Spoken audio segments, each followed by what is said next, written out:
I never thought I'd be thanking my parents for making me sleep in the basement, but life has a way of turning the darkest spaces into stepping stones. Before I tell you how I ended up owning the mansion where my sister's wedding turned into the most memorable day of my life, let me know where you're watching from in the comments.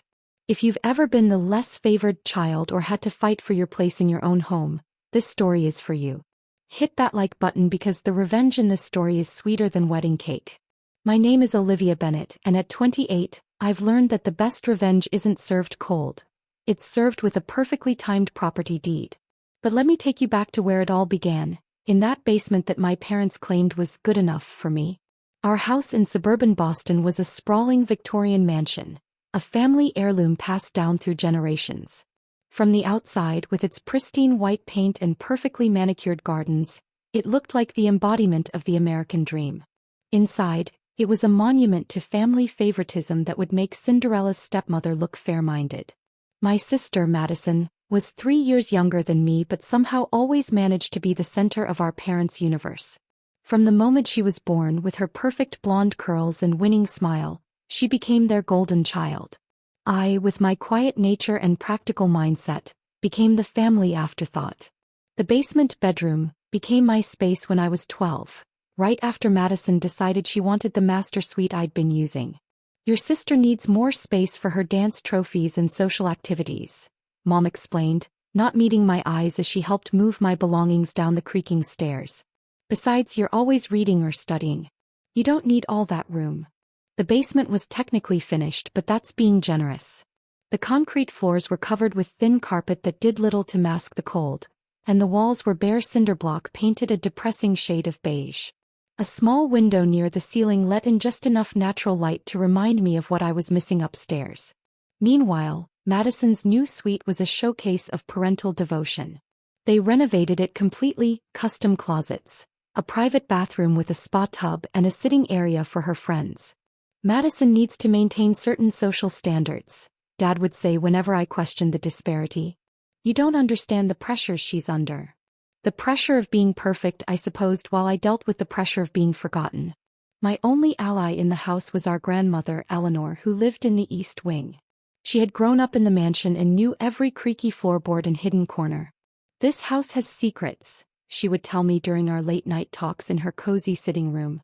"And sometimes, dear heart, being underestimated is your greatest advantage." Grandma Eleanor was different from my parents. Where they saw Madison's social butterfly nature as a sign of success, Grandma appreciated my quieter strengths. She was the one who helped me transform my basement space into something livable, bringing down her old Persian rugs to cover the cold floor and hanging vintage tapestries to warm the walls. More importantly, she taught me about the house's history and the family's financial legacy. "Your great-great-grandfather built this place," she'd say, showing me old photographs and documents. "He believed in building things to last, both houses and fortunes." I threw myself into academics and part-time jobs, knowing education was my ticket to independence. By 16, I was working at the local library after school and on weekends. My parents barely noticed my absence, too busy attending Madison's cheerleading competitions and social events. The contrast in their parenting became almost comical. When Madison got her first B+ in English, our parents hired a private tutor. When I made valedictorian, they missed the ceremony because Madison had a regional dance competition. "You don't need the recognition," Mom said when I showed her my acceptance letter to Harvard. "You've always been self-sufficient." She said it like it was a character flaw rather than a survival skill I'd developed out of necessity. The basement became my sanctuary and classroom. I learned to manage money by tracking every dollar earned from my jobs. I learned patience by planning my escape. And I learned resilience from the constant reminder that in my parents' eyes, I would always be the basement daughter. Grandma Eleanor's guidance became more focused during my high school years. She wasn't just teaching me about family history anymore. She was teaching me about investment, property management, and the power of quiet accumulation of wealth. "The basement has made you strong," she told me one night after a particularly difficult family dinner where my parents had praised Madison's mediocre grades while ignoring my scholarship offers. "It's taught you to build your own foundation." I didn't understand the full meaning of her words then, but I would later. College applications became another exercise in family dynamics. Madison applied to state schools with good social scenes. I applied to top-tier universities with strong business programs. When acceptance letters arrived, my parents' reactions were predictable. Harvard? That's so expensive, Olivia. Dad frowned at my acceptance letter. And Boston's so far from home. The same day, they celebrated Madison's acceptance to a local college by buying her a new car. You can take out loans, Mom suggested, not looking up from planning Madison's graduation party. You're good with money. You'll figure it out. What they didn't know was that Grandma Eleanor had been preparing for this moment. The night after the college discussion, she invited me to her sitting room and pulled out a heavy manila envelope. Your great-great-grandfather believed in education, she said, sliding the envelope across the table. He set up a trust for his descendants' education. Your parents never asked about it, too focused on their own inheritance. But you, my dear, are exactly the kind of student he wanted to support. Inside the envelope was documentation of a substantial educational trust, more than enough to cover Harvard's tuition and living expenses. Why didn't you tell them about this? I asked, stunned by the figures on the papers. Grandma's eyes twinkled. Sometimes the best advantage is the one nobody knows you have. Your parents chose to put you in the basement, but they never understood that foundations are built from the bottom up. The summer before college, while Madison was celebrating with her friends and my parents were planning her elaborate going-away party, I was learning everything I could from Grandma Eleanor about our family's financial history. The mansion, it turned out, was part of a larger property portfolio that had been carefully managed through generations. The current ownership was complex, with shares divided among family members through various trusts and holdings. Pay attention, Grandma would say as she walked me through property documents and financial statements. Knowledge is power, especially when others underestimate your ability to understand it. The day I left for Harvard, my parents gave me a perfunctory goodbye, distracted by Madison's drama over her roommate assignments at the local college. Grandma Eleanor hugged me tightly and whispered, "Remember, the basement taught you to see what others miss. Don't waste that lesson." I didn't. At Harvard, I doubled in business and real estate development, working internships during every break.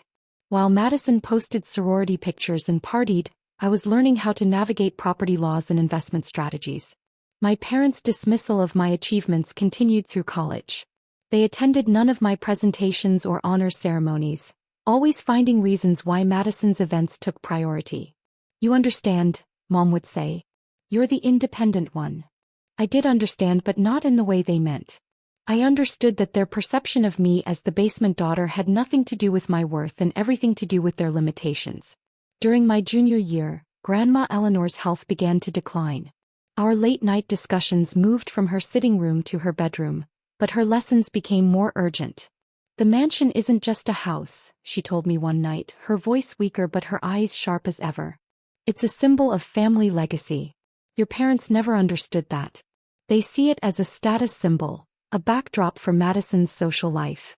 But you, my basement girl, you understand foundations." She passed away during my senior year, leaving one final lesson in her will.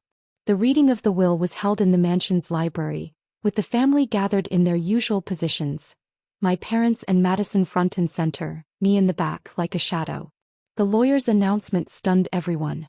Grandma Eleanor had left me her substantial investment portfolio and her shares in the family property holdings. To my parents and Madison she left only personal items and a small trust. "There must be some mistake," Dad protested, face reddening. "Eleanor wouldn't leave everything to the basement daughter?" I finished for him, speaking up from my corner. "Maybe she saw something you didn't." That day marked the beginning of a shift, though my parents tried to ignore it. They continued treating me as an afterthought, even as I graduated summa cum laude and began building my own real estate investment firm. Madison's life continued on its predictable path. She took a job at a local boutique, more focused on social media influence than career growth. When she met Bradley Winston, son of a prominent local family, my parents were ecstatic. Finally, a wedding to plan. Mom gushed during one of our rare family dinners. "We'll host it here, of course. The mansion will be perfect." I sat quietly, letting them plan their perfect event in what they still thought of as their perfect house. They had no idea that I'd been quietly acquiring more shares in the family properties through various investment vehicles. They didn't notice when I started having repairs done on the mansion, assuming it was part of their regular maintenance. They didn't question when I hired landscapers to restore the gardens to their original glory. The basement suite needs renovation, Mom mentioned one day, not looking at me. Bradley's family might want to stay over during wedding events. I smiled, thinking of my old room. Don't worry about the basement, I said. I'll take care of it. They assumed I meant I'd clean it up, never questioning why I had the authority to make renovation decisions. They were too busy planning Madison's perfect wedding to notice that their perfect world was about to shift dramatically. The weeks leading up to the wedding were a flurry of activity. Florists, caterers, and decorators transformed the mansion into a fairy tale setting. Madison held court in her master suite, now filled with wedding gowns and bridesmaids' dresses. I watched it all from my newly renovated office in the city, waiting for the perfect moment to reveal what the basement daughter had been building all these years. The morning of the wedding arrived bright and clear, perfect weather for the outdoor ceremony planned in the mansion's gardens. As I dressed in my bridesmaid's gown, Madison had included me more out of obligation than affection. I thought about Grandma Eleanor's words about foundations and legacies. The time had come to show everyone exactly what the basement had taught me about building from the bottom up. The 6 months leading up to Madison's wedding were a masterclass in family obliviousness. While my parents and sister focused on creating the perfect fairy tale wedding, I was finalizing the last pieces of my carefully constructed plan. My company, Foundation Capital Investments, had grown significantly since its launch 3 years after my Harvard graduation. What started as a small real estate investment firm had expanded into a major player in the Boston property market.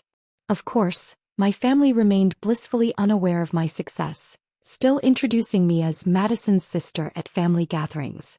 Olivia does something with apartments, Mom would vaguely explain when pressed, before quickly shifting the conversation back to Madison's wedding plans or Bradley's promising career in his family's law firm. The irony was that by this point my real estate portfolio included several premium commercial properties in downtown Boston, including the building where Bradley's law firm rented office space. I'd attended their lease renewal meetings under my company's name, OB Enterprises, while Bradley had no idea he was negotiating with his future sister-in-law. 3 months before the wedding I made my final move. Using a combination of Grandma Eleanor's inherited shares and my own acquisitions, I consolidated ownership of the mansion under my company's umbrella. The paperwork was filed quietly, the transfer of ownership handled discreetly through my attorneys. My parents, caught up in wedding preparations, signed the documents I presented without reading them carefully, assuming they were routine property maintenance authorizations. Just handling some updates for the wedding, I explained, watching them scrawl their signatures on papers that effectively transferred their remaining ownership rights to me. The mansion's renovation became my personal project, though my family assumed I was just being helpful with wedding preparations. I hired the best contractors in Boston to restore every inch of the property to its original glory, paying particular attention to certain areas that held special meaning. The basement, my old room, was transformed into a state-of-the-art wine cellar and tasting room, with custom wooden racks and climate control systems. "How thoughtful," Mom commented when she saw it. "Bradley's family will love this for the reception." She never once acknowledged that this had been my living space for years. I converted Grandma Eleanor's east wing into a private library and study, preserving her sitting room exactly as it had been during our late-night conversations. Her presence seemed to linger there, encouraging me as I finalized the details of my plan. Madison's beloved master suite received an extensive upgrade, though she assumed it was part of Mom and Dad's wedding gift to her. "The crown molding is perfect for my wedding photos," she gushed during the final fitting of her designer gown. "I'm so glad Daddy spared no expense." I let them all believe what they wanted to believe. After all, they'd spent years seeing only what they expected to see. My personal life wasn't completely consumed by this elaborate plan. I'd met Alexander Drake, a fellow Harvard graduate who ran his own technology investment firm, at a charity gala 2 years earlier. He understood ambition and the complexity of family dynamics, having built his own success despite his parents' initial disapproval of his career choices. "Are you sure you want to wait until the wedding to tell them?" he asked one evening as we reviewed the final property documents in my office. "It's a bit dramatic even for a family revelation." I smiled, thinking of all the family events where I'd been relegated to the background, all the achievements that had gone unacknowledged. They chose the setting for their perfect family moment, I replied. It seems fitting to use it for mine. Alex understood. He'd been my date to enough family dinners to see how they treated me, how they dismissed my contributions while fawning over Madison's latest social media milestone or Bradley's minor legal victories. The week before the wedding, I moved into the mansion's west wing, supposedly to help with last-minute preparations. My parents were too preoccupied with the arriving guests to question why I was setting up an office in what had been my father's study. I spent those nights walking the halls of my house, because it was mine now, every square foot of it, remembering all the moments that had led to this. The kitchen where I'd eaten quick dinners alone while the family celebrated Madison's achievements in the dining room. The grand staircase I'd been told not to use because Madison's friends might come over. The basement that had taught me to build my own light in the darkness. Wedding guests began arriving 3 days before the ceremony. Bradley's family, the wealthy Winstons, took over the newly renovated guest suites. My parents fawned over them, eager to impress their future in-laws with what they still thought of as their family mansion. The house has been in our family for generations, Dad boasted during the rehearsal dinner hosted in the formal dining room. We've maintained all its original grandeur. I caught Alex's eye across the table, noting his subtle smirk. He'd helped me review the property's maintenance records during the acquisition. My parents had actually neglected significant structural issues over the years, too focused on surface appearances. It had taken considerable investment on my part to restore the mansion's true grandeur. The night before the wedding, I found Madison in her suite, surrounded by wedding finery. For a moment, looking at her surrounded by luxury she'd always taken for granted, I felt a twinge of sympathy. She'd been shaped by our parents' favoritism as much as I had, just in a different way. Need any help? I offered, standing in the doorway. She looked up, surprised. We'd never been close, our relationship defined by the roles we'd been assigned in childhood. Thanks, but I've got my bridesmaids coming over. She paused, then added awkwardly, you can help with the guest favors if you want. They're in the basement. Of course. The basement. Some habits died hard. Actually, I replied, I have some work to finish up in the study. But everything will be perfect tomorrow. I've made sure of it. She didn't catch the weight in my words, already distracted by a text from one of her bridesmaids. I left her there, surrounded by the trappings of the perfect wedding our parents had planned in my house. That night I sat in Grandma Eleanor's sitting room, now my private study, reviewing the documents I'd need for tomorrow. The property deed, ownership transfers, renovation receipts. Everything that proved what the basement daughter had built while they weren't paying attention. Alex joined me there, loosening his tie after the rehearsal dinner. Your grandmother would be proud, he said, looking around the preserved room. She taught you well. She taught me that foundations matter, I replied, touching the antique desk where she'd first shown me the family's property documents. And that sometimes the strongest structures are built in the dark. Tomorrow, in the middle of Madison's perfect wedding reception, everyone would learn exactly what the basement had built. My parents would finally understand what they'd missed while focusing on their golden child. The mansion's true owner would be revealed, and the family dynamic would shift permanently.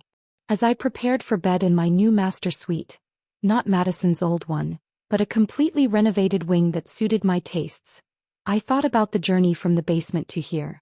Every dismissal, every missed achievement, every cold night in that concrete room had led to this moment. Tomorrow the basement daughter would welcome everyone to her house. And nothing would ever be the same. The morning of Madison's wedding dawned exactly as perfect as my parents had prayed for: clear blue skies, mild temperature, and just enough breeze to make the garden roses dance. I stood at the window of my study, watching the flurry of activity below as workers arranged chairs on the lawn and erected the elaborate floral arch where my sister would say her vows. Everything was perfect, exactly as they'd planned. Just not quite in the way they'd expected. The mansion buzzed with activity. My mother fluttered between rooms in her silk robe, directing staff and fussing over details. My father held court in what he still thought of as his study, sharing cigars with Bradley's father and talking about family legacy. Madison remained sequestered in her suite with her bridesmaids, probably sharing mimosas and Instagram stories. I dressed carefully in my bridesmaid's gown, a designer piece in blush pink that cost more than my entire teenage wardrobe. The irony wasn't lost on me that Madison had chosen the color because it made everyone look secondary to the bride. Today that wouldn't be the case. Alex arrived early, impeccable in his tailored suit. "Ready for this?" he asked, helping me fasten my grandmother's pearl necklace, another inheritance my parents had questioned. "I've been ready since the basement," I replied, touching the property deed secured in my clutch bag. Some celebrations are worth waiting for. The ceremony itself was a showcase of excess. 500 guests filled the garden chairs. Society's finest gathered to witness the union of the Winston and Bennett families. String quartets played as the bridal party processed down the petal-strewn aisle. Madison floated toward her future husband in a custom gown that cost more than a college education. I played my part perfectly, holding my sister's bouquet and smiling for photographs. My parents beamed from the front row, their golden child's perfect day unfolding exactly as they'd imagined. Bradley's parents sat beside them, already discussing future family gatherings at the Bennett estate. After the ceremony, guests moved to the reception tent set up on the east lawn.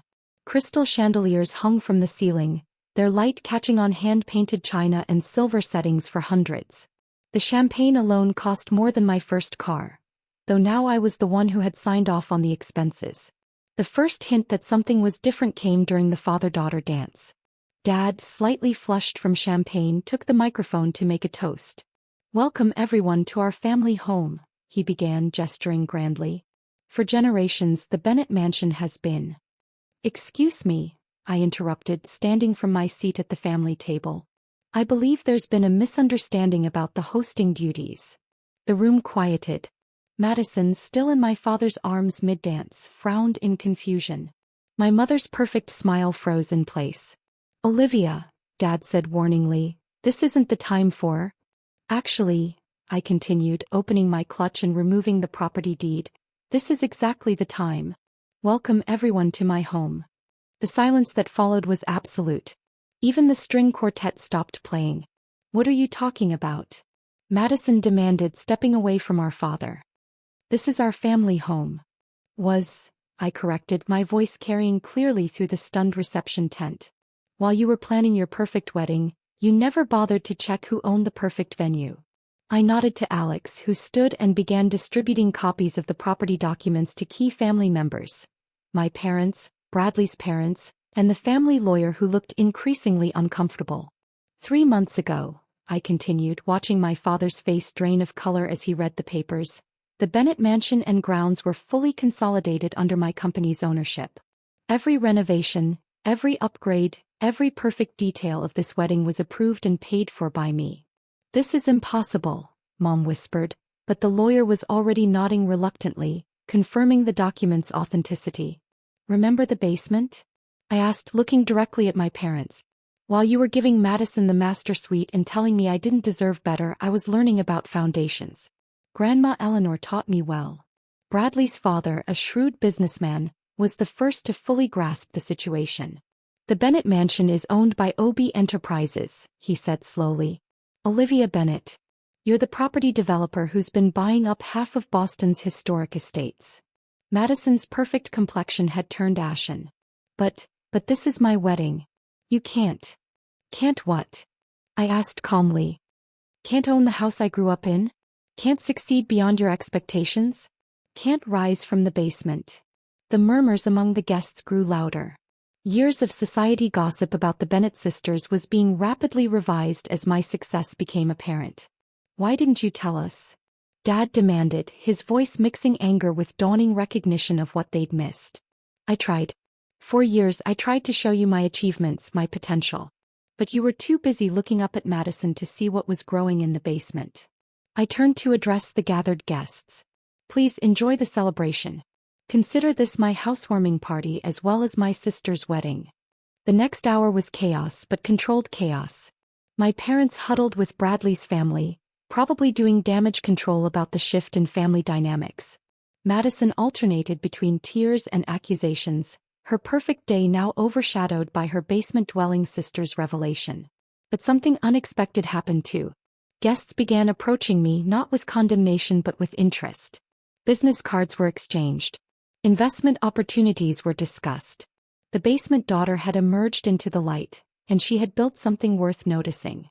"I always knew there was something special about you," my third cousin Margaret declared, eyes shining with renewed family connection. "You have Eleanor's spark." As the evening progressed, the initial shock gave way to a new reality. My parents aged years and hours, their carefully constructed narrative of family success crumbling around them.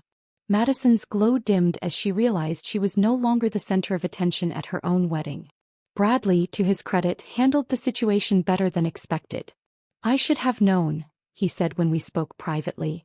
"The lease negotiations for our firm's offices were too professional to be the old Bennett management." Near midnight, as the celebration wound down, I found myself in Grandma Eleanor's sitting room, my sitting room now.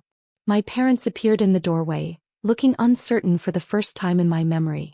"Why this way?" Mom asked quietly. "Why at Madison's wedding?" I considered the question, touching the desk where Grandma had first taught me about property values and family legacy. "Because you gave me the basement and told me I deserved nothing better," I replied. "I needed you to understand that the basement built something you never saw coming." "We underestimated you," Dad admitted, looking older than I'd ever seen him. "We were wrong." "Yes," I agreed simply. "You were." They left shortly after, their perfect world permanently altered. Madison and Bradley departed for their honeymoon, though the celebration had become more of a coming-out party for the family's true success story. Alex found me later in what had been my basement room, now a premium wine cellar. "How does it feel?" he asked, pulling me close. I looked around the transformed space, remembering the cold concrete and thin carpeting. "It feels like foundation," I replied. "Sometimes you have to start in the basement to build something strong." The mansion settled around us, creaking and sighing as old houses do. But now it spoke of different things, not of favoritism and forgotten daughters, but of persistence and quiet triumph. The basement daughter had risen, bringing with her all the lessons learned in the dark. 3 months after the wedding, I received a letter from Madison. Her perfect life had shifted. Bradley's firm was now my tenant, and her social circle had to reconcile her carefully curated image with her more successful sister. "I never saw you," she wrote. "None of us did. I'm sorry for that." I read the letter in my study, surrounded by the evidence of what can be built from a basement foundation. Outside, garden workers were preparing the grounds for winter, following my instructions to preserve Grandma Eleanor's beloved roses. The basement had taught me patience, resilience, and the power of being underestimated. It had shaped me into someone who could rise above expectations and build something lasting. Welcome to my house indeed.